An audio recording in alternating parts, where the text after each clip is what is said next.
So long, and thanks for all the fish, by Douglas Adams. Chapter 23. The battle raged on about the Star of Zaxis.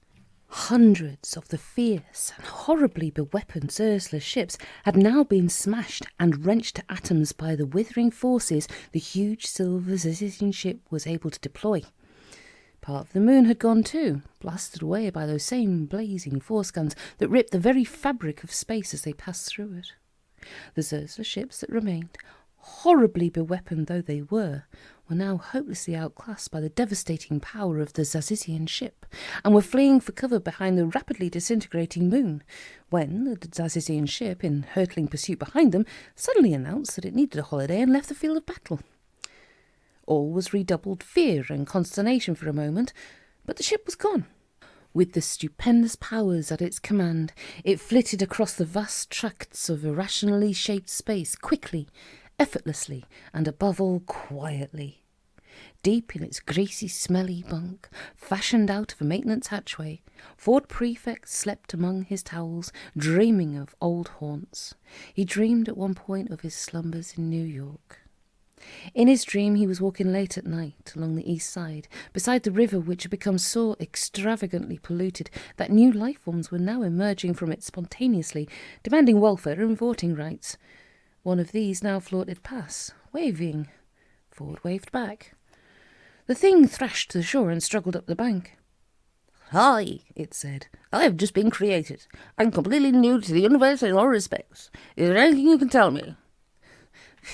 "Ho, said Ford, a little nonplussed. "I can tell you where some bars are, I guess." "What about love and happiness? I sense deep needs for things like that," it said, waving its tentacles. "Got any leads there?" "You can get something like what you require," said Ford, "on 7th Avenue. "I instinctively feel," said the creature urgently, "that I need to be beautiful. Is that right?" "You're pretty direct, aren't you?"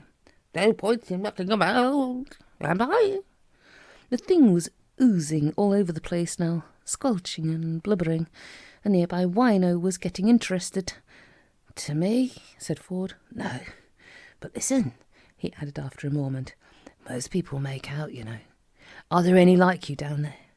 "Search me, Buster," said the creature. "As I said, I'm new here. Life is entirely strange to me. What is it like?" Here was something that Ford felt he could speak about with authority.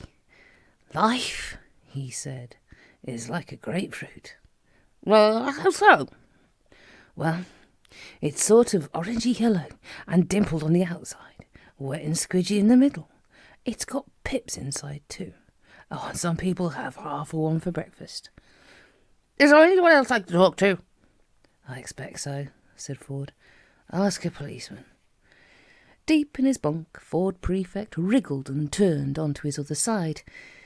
It wasn't his favourite type of dream, because it didn't have Eccentrica Galumbids, the three-breasted whore of Eroticon 6, in it. Many of his dreams did feature, but at least it was a dream, and at least he was asleep.